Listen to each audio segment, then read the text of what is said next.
नमस्कार दोस्तों। Maths by Dilip sir YouTube channel पर आप सब विद्यार्थियों का स्वागत है। जैसा कि आप सब लोग जानते हैं कि वर्तमान में रेलवे की एक वैकेंसी आ रखी है DFCCIL की, और उससे संबंधित अच्छे नोट्स का आप सभी विद्यार्थी इंतज़ार कर रहे हैं। और मुख्य रूप से सभी स्टूडेंट चाहते हैं कि अगर हिंदी मीडियम में प्रॉपर नोट्स मिल जाए ना, तो इससे आपकी तैयारी भी अच्छी हो जाए। तो मैंने आज की यह सीरीज आप ही के लिए शुरू की है, जिसमें मैंने सारा मैथ्स में जो आपका हिस्सा है history of railway and DFCCIL, उससे संबंधित कुछ हिस्सा आपके सामने लाने की कोशिश की है। और उस सारे को मैं बहुत ही अच्छे से एक्सप्लेन करने की कोशिश करूंगा, और संपूर्ण नोट्स आपको हिंदी लैंग्वेज में और प्रॉपर अपडेटेड नोट्स आपके सामने प्रस्तुत कर रहा हूं। और उम्मीद करता हूं आप सब इस वीडियो को अधिक से अधिक लाइक करेंगे और ज़्यादा से ज़्यादा शेयर करेंगे, जिससे मैं ऐसे ही कुछ सेशन आपके लिए और ला पाऊँ और history of railway and DFCCIL को कंप्लीट मैं आप लोगों को प्रोवाइड कर पाऊँ। तो आज अपन बात करते हैं रेलवे की इतिहास की। और आप सब जानते हैं कि भारत में जो पहली रेल है वो कब चली थी? 16 अप्रैल 1853 में, है ना। ये डेट बहुत ही इंपॉर्टेंट है, आप लोग याद रखना। 16 अप्रैल 1853 में मुंबई से थाने तक जो है भारत की पहली रेल चलाई गई थी। और ये दिनांक बहुत ही इंपॉर्टेंट है, ये डेट आपको एग्जाम में पूछी जा सकती है। मुंबई की जगह कभी कभार बोरी बंदर भी लिख दिया जाता है, मुंबई की जगह बोरी बंदर, बोरी बंदर से थाने, या फिर बोरी बंदर की जगह बोल देते हैं CST, है ना, छत्रपति शिवाजी टर्मिनस, या VT विक्टोरिया टर्मिनस, है ना। इन तीनों में से किसी का भी नाम ले, ये मुंबई के ही स्टेशन है। CST, VT या बोरी बंदर से थाने के बीच में पहली ट्रेन चलाई गई 16 अप्रैल 1853 को। और इस मार्ग की कुल लंबाई 34 किलोमीटर थी, याद रखना। और इस ट्रेन को चलाने के लिए इसमें टोटल 3 इंजन लगे थे। ये एक और एक्स्ट्रा जानकारी मैं आपको दे रहा हूँ। और वो जो 3 इंजन थे वो थे सुल्तान साहिब और सिंध।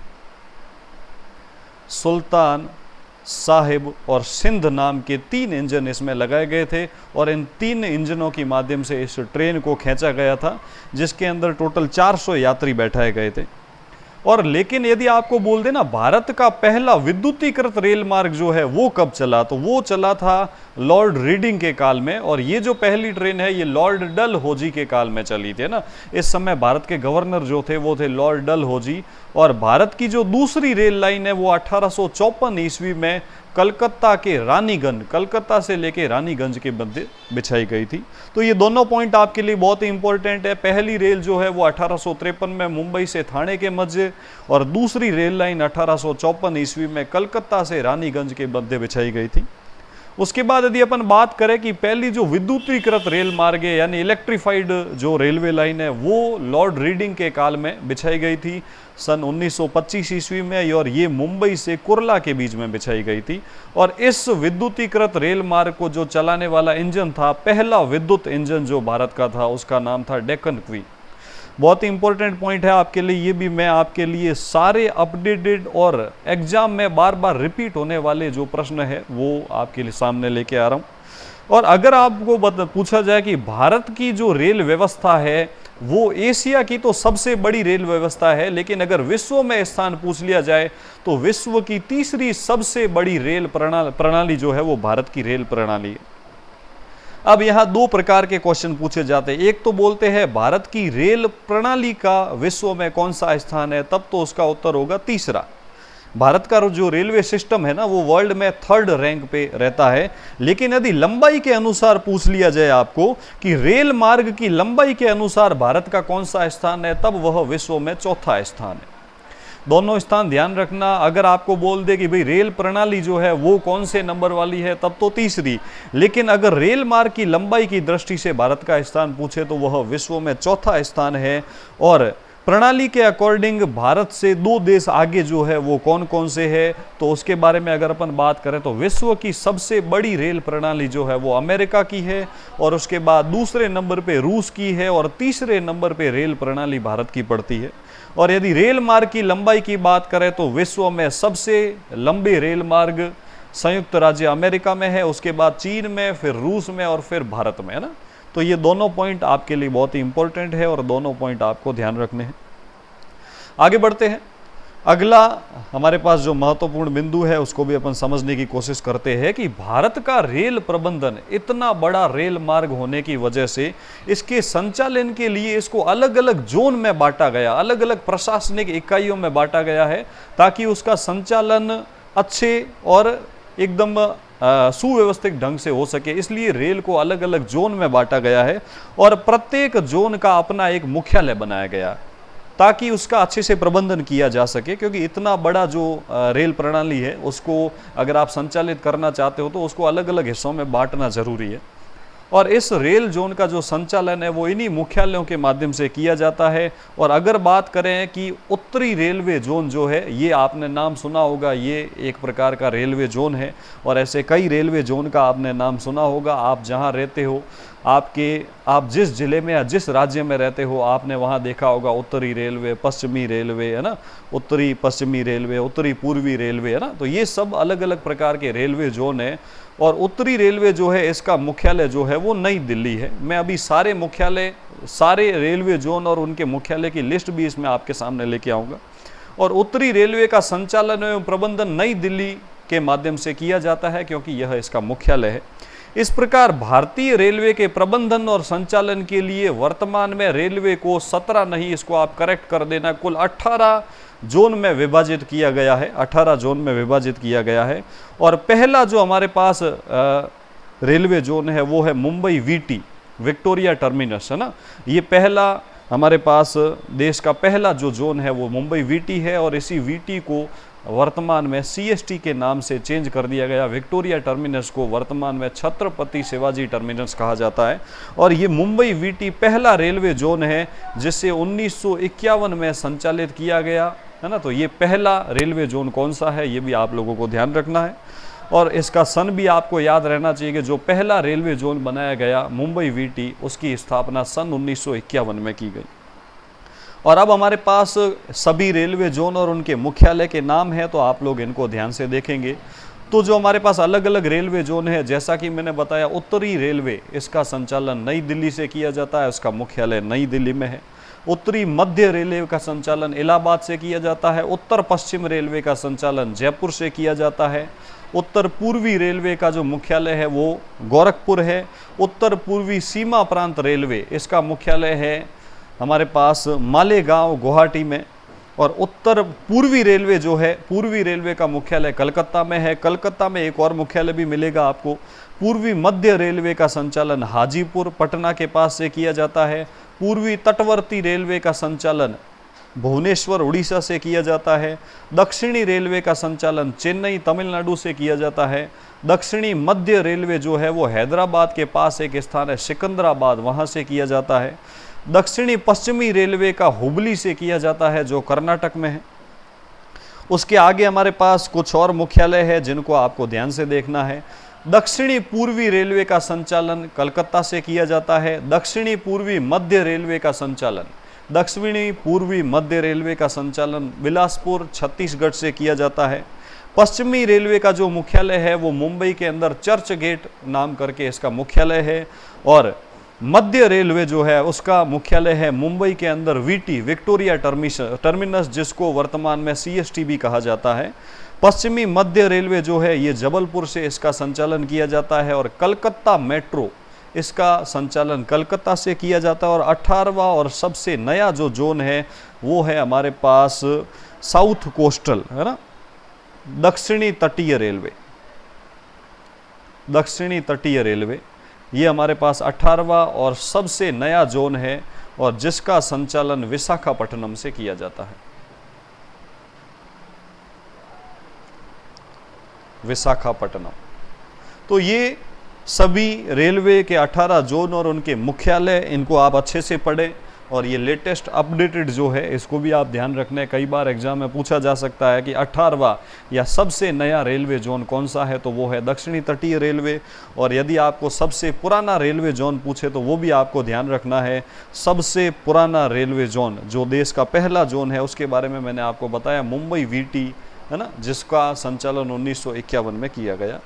और ये जो सबसे नया रेलवे जोन है इसकी घोषणा 2019 में की गई थी भाइयों। आगे बढ़ते हैं।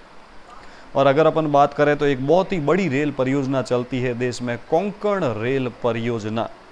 ये भारत के पश्चिमी तटों को, पश्चिमी तटीय प्रदेशों को आपस में मिलाने के लिए एक परियोजना जो है उसका संचालन किया गया था, जो बहुत ही महत्वपूर्ण रेल परियोजना है, कोंकण रेल परियोजना। इससे संबंधित एग्जाम में क्वेश्चन जरूर पूछा जाएगा। और उत्तर से लेके दक्षिण तक पश्चिमी तटीय हिस्से को आपस में जोड़ने के लिए, भारत के जो ये तट है, ये इधर वाले पूर्वी तट और ये है पश्चिमी तट, तो पश्चिम के तटीय राज्यों को आपस में जोड़ने के लिए एक रेल परियोजना जो विकसित की गई है उसको अपन कोंकण रेल परियोजना कहते हैं। और जिसके माध्यम से, इस कोंकण रेल परियोजना के माध्यम से महाराष्ट्र, गोवा, कर्नाटक और केरल राज्य को आपस में जोड़ने का काम किया गया। पहले महाराष्ट्र, फिर गोवा, फिर कर्नाटक और केरल राज्य, इन चारों राज्यों को आपस में जोड़ने के लिए इस परियोजना को विकसित किया गया। और इस योजना को 1990 में प्रारंभ किया गया था। और यह जो रेलवे लाइन है ये महाराष्ट्र के रोहा से प्रारंभ होती है और केरल के मंगलूर के बीच में यह एक रेलवे लाइन बिछाई गई है। महाराष्ट्र से प्रारंभ होती है रोहा नामक स्थान से, और केरल में एक स्टेशन है मंगलूर, वहाँ तक एक रेलवे लाइन बिछाई गई है जिससे इन चारों राज्यों को जोड़ा गया है, जिसको कोंकण रेल परियोजना कहते हैं। और इस कोंकण रेल परियोजना के अंदर महाराष्ट्र के रत्नागिरी जिले में एक पर्वतीय सुरंग भी बनाई गई है। इस सुरंग का नाम है कारगुड़े रेल सुरंग। यह भारत की दूसरी सबसे बड़ी रेल सुरंग है, इसलिए आपको यह भी ध्यान रखना है, कारगुड़े रेल सुरंग। एक समय में यह भारत की सबसे बड़ी रेल सुरंग हुआ करती थी, लेकिन वर्तमान में अगर अपन बात करें तो जम्मू कश्मीर के अंदर पीर पंजाल रेल सुरंग जो बनाई गई है ये भारत की सबसे बड़ी रेल सुरंग है। और कोंकण रेल परियोजना का जो मुख्यालय है वो नवी मुंबई के अंदर है, ये भी बात आपको ध्यान रखनी है। तो यहाँ से बहुत सारी महत्वपूर्ण बातें, कोंकण रेल परियोजना क्यों बनाई गई, कहाँ से कहाँ तक ये चलती है, इसे कब प्रारंभ की गई, ये सारी बातें मैंने आपको समझाने की कोशिश की। और इसके साथ में भारत की दूसरी सबसे बड़ी रेल सुरंग कौन सी है और भारत की सबसे बड़ी रेल सुरंग कौन सी है, पीर पंजाल है ना, जो जम्मू कश्मीर के अंदर है। पीर पंजाल जो हमारे पास श्रेणी है, पर्वतीय श्रेणी हिमालय की, उसी के अंदर पीर पंजाल रेल सुरंग बनाई गई है जम्मू कश्मीर में, जो भारत की सबसे बड़ी रेल सुरंग है। और दूसरी सबसे बड़ी रेल सुरंग है कारगुड़े रेल सुरंग। तो ये दोनों रेल सुरंगों का नाम आपको पता होना चाहिए और इस कोंकण रेल परियोजना का मुख्यालय भी आपको पता होना चाहिए, जो है नवी मुंबई के अंदर। आगे बढ़ते हैं। इसके बाद कुछ और महत्वपूर्ण बातें आपके लिए है, जिसमें यह है कि भारत में कुछ पर्यटक ट्रेनें भी चलाई जाती है पर्यटन को बढ़ावा देने के लिए, जो बहुत ही महंगी ट्रेनें हैं और जो प्रमुख पर्यटन स्थलों से होकर गुजरती है। इन पर्यटन स्थलों का नाम तथा उसका संबंध किस राज्य से है ये आपको पता होना चाहिए। एक है डेक्कन ओडिशा। अब नाम तो इसका डेक्कन ओडिशा है, लेकिन यह महाराष्ट्र में चलती है। इसी प्रकार हेरिटेज ऑन व्हील जो है ये राजस्थान में चलती है, और पैलेस ऑन व्हील ये भी राजस्थान में चलती है। कंफ्यूज मत होना, डेक्कन ओडिशा में कहीं उड़ीसा पे टिक मत कर देना, ये महाराष्ट्र में चलती है पर्यटन ट्रेन, जिसमें जो विदेश यात्री है, जो पर्यटक है, विदेशी पर्यटक, वो इन ट्रेन के माध्यम से पर्यटन क्षेत्रों को, पर्यटन को बढ़ावा देने के लिए ये ट्रेन चलाई जाती है। लग्जरी ट्रेन के अंदर आती है ये।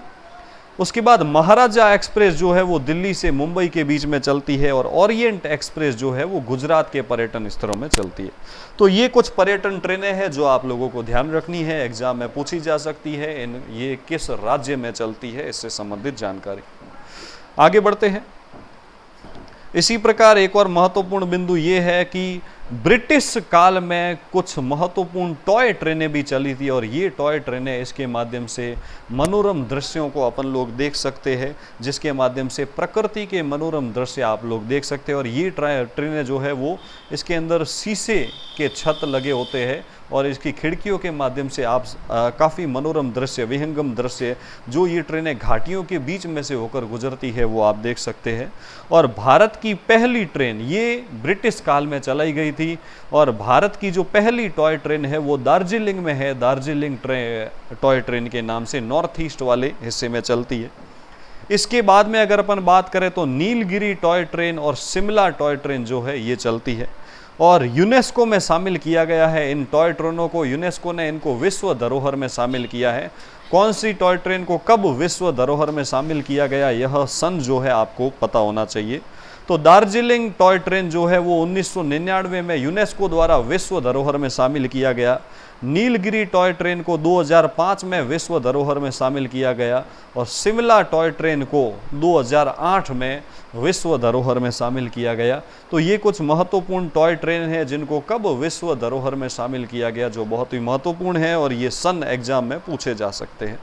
उम्मीद करता हूँ यहाँ तक मैंने आपको जो भी बातें कही वो आपको अच्छे से समझ में आई होगी टॉय ट्रेन से संबंधित।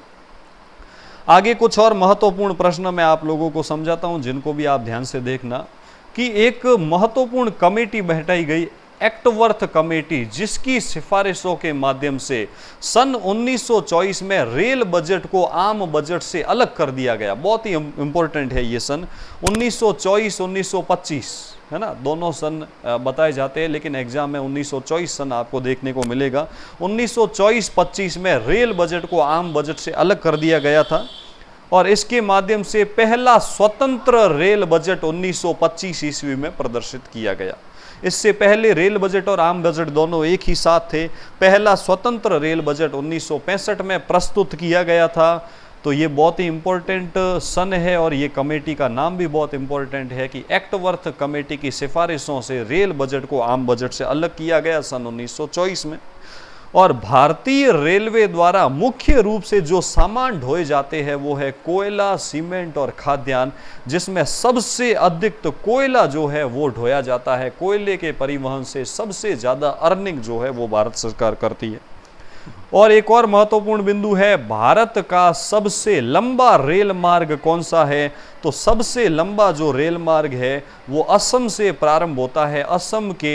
असम के डिब्रूगढ़ से लेके और यहाँ पे तमिलनाडु में कन्याकुमारी तक एक रेल मार्ग चलता है जो भारत का सबसे लंबा रेल मार्ग है। और इस पर चलने वाली ट्रेन का नाम है विवेक एक्सप्रेस, जो कई बार एग्जाम में पूछा जा चुका है ये क्वेश्चन भी। तो ये अपन ने इस वीडियो में भारतीय रेलवे के इतिहास से संबंधित कुछ महत्वपूर्ण बातें की और उम्मीद करता हूँ आपको सारी बातें अच्छे से समझ में आई होगी। और ये सारी बातें आप अच्छे से पढ़ें, इसका अच्छे से रिवीजन करें। यदि आपको ये सीरीज पसंद आती है तो आप इसे ज़्यादा से ज़्यादा लाइक करें। और यदि आप इसके नोट्स चाहते हैं तो डिस्क्रिप्शन में जाके टेलीग्राम चैनल के माध्यम से आप उसे ज्वाइन करके इसकी PDF डाउनलोड कर सकते हैं। और आप अगर आपको ये वीडियो लेक्चर की सीरीज कैसी लगी इसको भी आप कमेंट करके बताएं। और यदि आप इससे संबंधित कुछ और वीडियोस चाहते हैं और कंप्लीट भारतीय रेलवे का इतिहास और DFCCIL से संबंधित जानकारी यदि आपको हिंदी भाषा में चाहिए तो आप लोग कमेंट करके ज़रूर बताएं। तो आज की इस लेक्चर को मैं यहीं समाप्त करता हूं। धन्यवाद दोस्तों।